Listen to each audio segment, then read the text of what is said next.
Broadcasting from the business capital of the world, this is the Podcast Business News Network. She is somebody that helps you communicate the written word. Everything is just that. It's amazing. Here we are in 2024, but the most essential part of our communication is the words we use, and it's been the same way for literally centuries. So why not do it the best you can to your best advantage? And she's somebody that will help you craft your story no matter where that story is, whether it's online, whether you're delivering a presentation. She's also a storytelling coach and screenwriter. And today, we're going to twist it up a little bit. The story changes just a little bit because we're going to focus on writing about trauma, things that could be potentially taken in a negative way and make it into a potential positive way. Let's bring her in here. Michelle Tamara joins us here on the program. How you doing? I'm well. Thank you. This is a unique topic. I don't even know where to start with this. But when you think about your life and the times that you had to write things that were potentially challenging, whether it's communication with somebody else, whether it's a quote unquote Dear John letter, whether it's a story, whatever, it's going to present itself because that's life. There's ups, there's downs, and that's what makes things exciting in life. Where should we begin today, Michelle? Well, the reason I was thinking to talk about this, well, two things. Number one, I have an essay that I wrote that's going to be out on Tuesday, published in Huffington Post in the personal essays section. And it is an essay that was about a sad traumatic event, which was the death of my aunt. That was very unexpected, and the circumstances definitely surprising and really took us by surprise. And it really took a long time for me to process that. And then I'm also was thinking about, after the election, so many people have been, voicing their glee or their dismay. But there's been a lot of dismay as well. And I think that always happens, during an election cycle and changing of the guard. And it just made me think about how, these moments in our lives that are really fraught with either disappointment, anger, trauma, which is obviously a bigger impact than just anger, sadness, that there's a way to turn them into more of a collective experience that and is potentially a way, like I said, to quote the Beatles, like to take a sad song and make it better, not the song better, but maybe feeling a bit better. That it's important, part of communication. You just sparked something in my mind. What about writing just to yourself? Now, I know we're pivoting for a moment here, but keeping a journal and writing those things down that you are dealing with, just you be the only one that sees it. What are your thoughts? I think that's like a crucial step. And in fact, it can be just the only step that's necessary. It really doesn't have to be something that you share. Although I think just so often the sharing is actually what brings some progress. And the sharing is what brings, in a way, some education and enlightenment, because the more you kind of unpack an experience, the more curious you become about it. And that in a lot of ways, hearing other voices or even reaction to your voice is a part of the process of learning. And in a way, and as you know, I was thinking, like, when something in our body hurts, when we feel a pain in our body, like for example, my knee, which just became something of an issue while I was doing laundry, and I thought, like, knee, what are you trying to tell me? The knee was telling me something. And so I went to investigate it, and I got a scan. I went to the doctor. I learned some things about my knee. And I now know what I can do to make it better, to not be in pain, to save it from future pain, future injury.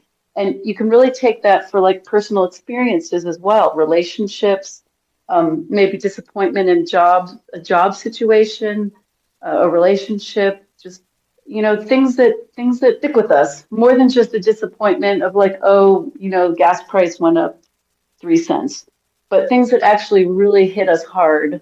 Um, there's a reason that they hit us hard, and we can learn from that and hopefully grow. It's amazing the expression, how it does help you heal, feel better. I just started keeping a journal. I'm embarrassed to admit, and I'm the one that says, you got to write things down. It's important. I only just started doing it about 2 months ago, and I try to regularly do it. And I've gotten in such a rhythm now that I look forward to doing it. It's Great. It's almost like talking to a friend. You're talking to yourself. It's Absolutely. what's interesting, Michelle, I found in the beginning, I was writing, a full page, not trying to, just, purging it out. And now I find I write maybe a paragraph, maybe two, because I don't need to. So it's already, I already purged what I needed to write, updates on current situations, I'll do that. And I'm not particular about what I write, my penmanship, any of that, because I'm the only one that's writing it. And that's, I think, the best way to do it. You're just spewing it, if you will, and not worrying about all of that.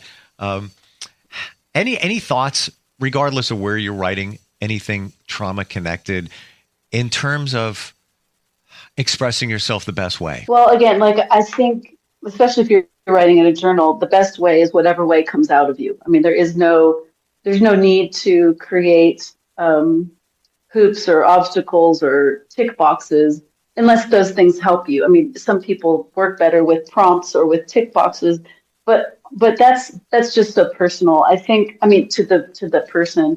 I think when you're ready, when you feel like you have a story that you want to take public in a way, it becomes sort of what I'm calling like this inclusion perspective, where you're realizing it's not just me who's feeling this.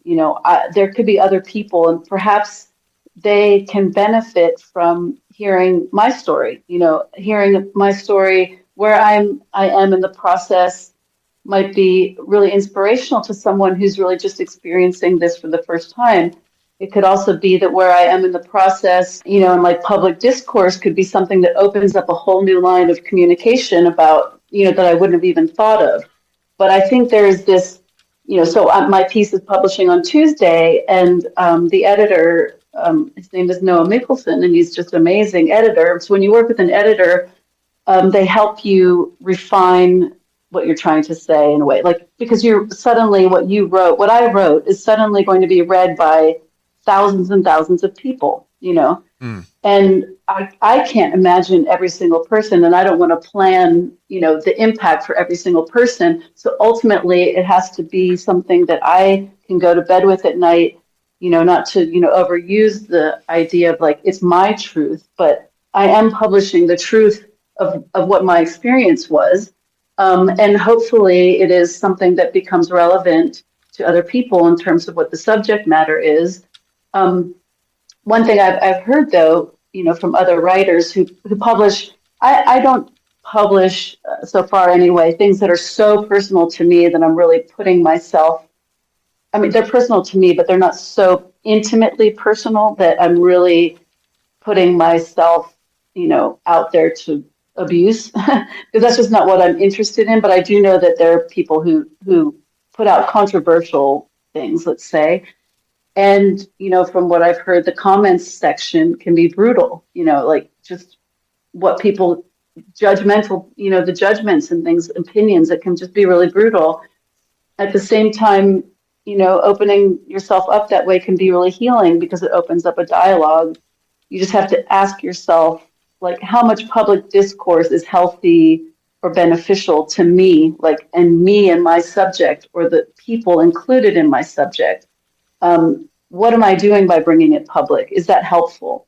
If you say, I think it's helpful, I can take that risk, then it's a really amazing process. You just have to have really thick skin. What are some of the things with trauma-related writing and communication projects that you've worked on or helped people work through? Sure. So one project I worked on, it was a screenwriting project, but it was based on a true story and an unpublished memoir, was of a woman who, when she was 2, her mother had a sort of bipolar, her first bipolar experience, like a psychotic break, and she tried to sacrifice her daughter in a ritual, like she cut her throat, basically. So she tried to sacrifice her child for some higher powers that she thought were speaking to her. Mm. And luckily she realized it at some point. She realized it, and she herself called 911. And so in the same moment that she was sacrificing her child, she also saved her. And it's that's a super complicated. And then the girl, the woman who I worked with, grew up having had her mother try to kill her. And I mean, the story is complex, but I spent about 15 hours interviewing her and her father, and we just sort of recreated a lot of these moments that was very difficult to do. And we had evidence, forensic evidence from the police, and that was like a project that involves a lot of care, a lot of care. But luckily, the woman who it was about had already written about it and spoken about it. She's a blogger and an advocate. So she was comfortable with sharing her story in that way. But there was still the moment of thinking like, oh my goodness, my mother's going to read this, and they're not in contact at all. So I think there's always someone out there who you might be like that little, voice on your shoulder that makes you a bit hesitant to reveal all of this. But ultimately, she chose that her story was important to share because there are other events like this out there. So it's more like an educational type of thing. Mm. I love the fact that you use the word educational, because it's my belief that when we tell stories, we learn. Some of us are, hey, listen, it's not about me. I don't want to talk about me. I'll tell you, but, no, it's okay. Because I find it interesting, refreshing, insightful when you hear what other people are dealing with, how they navigated challenges and such, right? Exactly. Yeah. And I think, I think there's sort of this line between kind of therapy and craft, or like therapy and art, basically, in the way that, therapy is something very personal that you share with a therapist, professional. Mm-hmm. And then at a certain point, when you're working with whatever your subject matter is, and you're turning it into an art form of some sort, that just has sort of a different, I feel like you need to be healed to a certain extent so that you can have some longevity in what you're working on. If it's that raw, if it's that new and that raw, whatever the wound is, it might be hard to put words to it. It just might be something that kind of has to sit and gel for a bit. Like I said, the story of my aunt happened in 2012, and I only started to feel like I could write about it in 2019, 2020. And at the time that it occurred, I took a lot of, it's almost like I reported on it like a journalist, but I didn't have a plan for that. I just couldn't process the experience, the event. And I took a lot of photographs of the scene. I took a lot of photographs. I wrote a lot about it in my journal, like you, and just kind of let it sit for a long time. And then I realized it was something I wanted to write about. And then I realized I had sort of done all this reporting that I didn't even know I was doing at the time. So I look at it, and that's what I write about, is there's this way of coping with loss or grief or guilt that becomes almost like a reporter of your own experience. And then it kind of helped me navigate my way through it. And I did a lot of research as well to understand her better. And, that creates more empathy. And that actually allowed me to admit that I felt guilt, and then also to forgive myself for that guilt. Interesting that we all carry guilt. And what a way to release it by expressing it. And thank you for your transparency in saying that it took you some time to write, to be able to, express, your situation. Is there a project that was read or experienced by others that involved trauma that you were part of?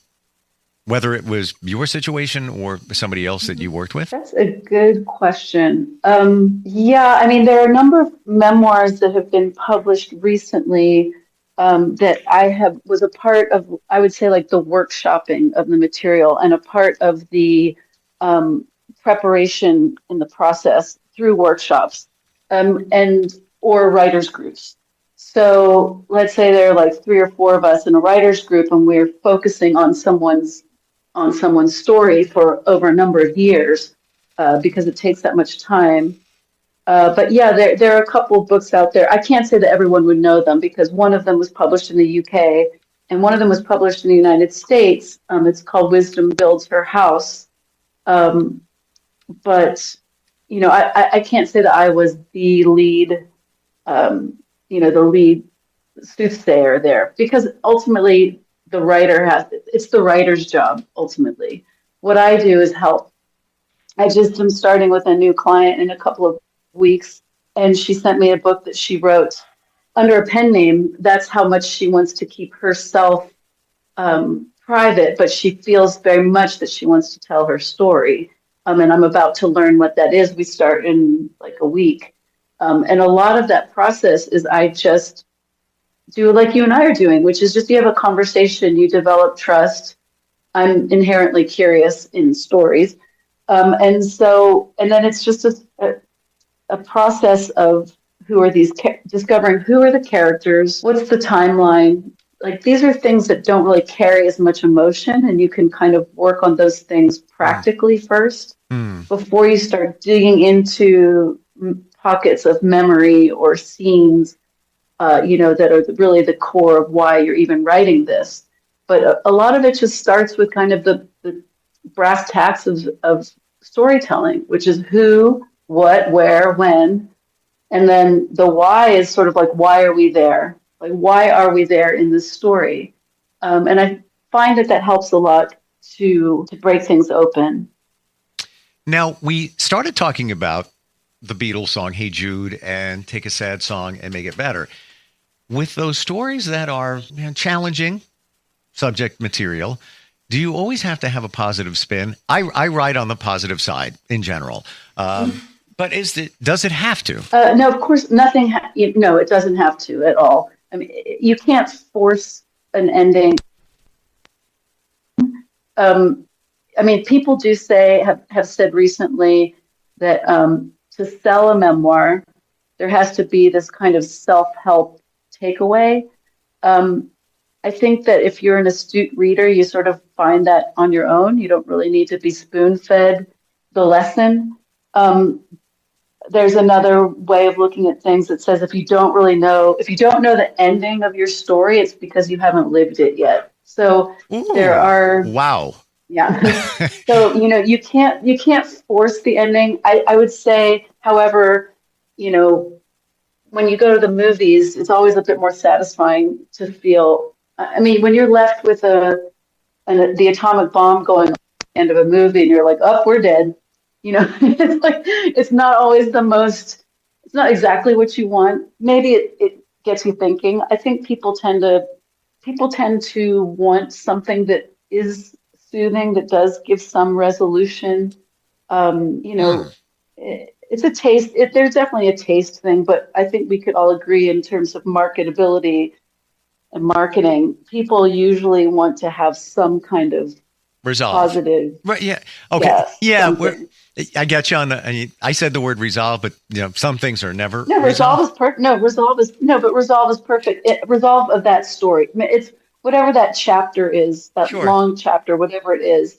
You do want to feel some resolve. You don't want to walk away from it going like, but what happened to the dog? Right. Like I watch things where I'm like, especially like procedurals or anything that has to do with investigative, narratives or thrillers or cops procedurals. If I'm not a professional, if I sitting on the sofa watching this can say, why didn't they ask the brother? If I can figure it out from the sofa, then I would say there's something missing in the narrative. Something isn't complete in the narrative. It's not doing its full job in terms of, like you're saying, in resolve, and it's a resolution. Well, in the resolve can be lesson learned. Sometimes we look at it, we have to go deeper and there needs to be more in there, but it can be as just simple as, I'll never do that again. I never thought that would happen, or just something, a takeaway. Absolutely. Wow. Yeah. I mean, because you have to wonder, why did we go through this journey with you if we come away not being changed in some way? Like, just you and I having this conversation right now is changing both of us in our day, Agreed. in our lives, because we're having the conversation. So imagine if you commit yourself to reading a book, a memoir, a biography, or if you're reading someone's blog, or a published piece in the paper, even just a vertical.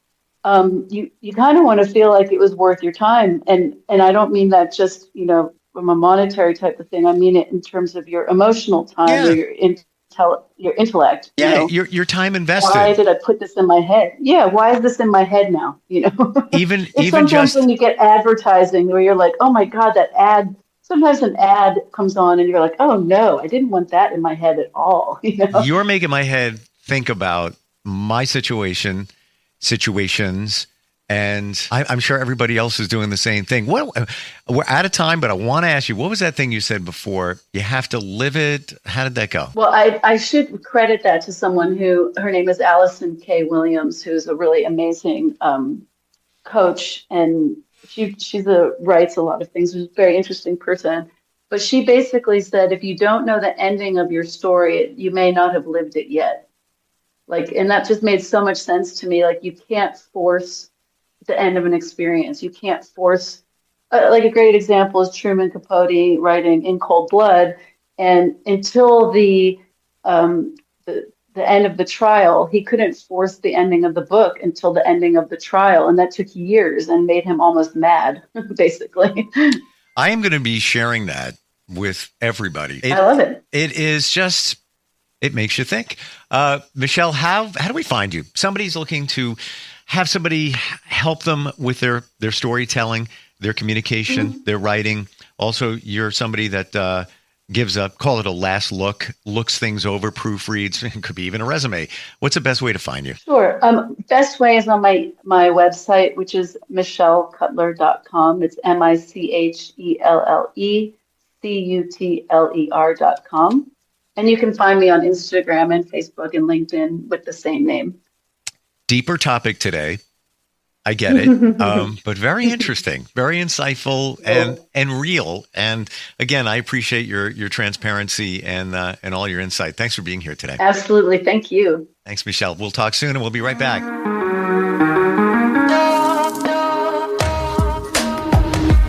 Broadcasting from the business capital of the world, this is the Podcast Business News Network. What I know about courage, I learned from my adoptive mom. She said sometimes you just gotta hold on and know we'll get through this. Mom, we are so high up. Hold my hand. No, you hold my hand. Here we go. Learn about adopting a teen from foster care. You can't imagine the reward. Visit adoptuskids.org to find out more.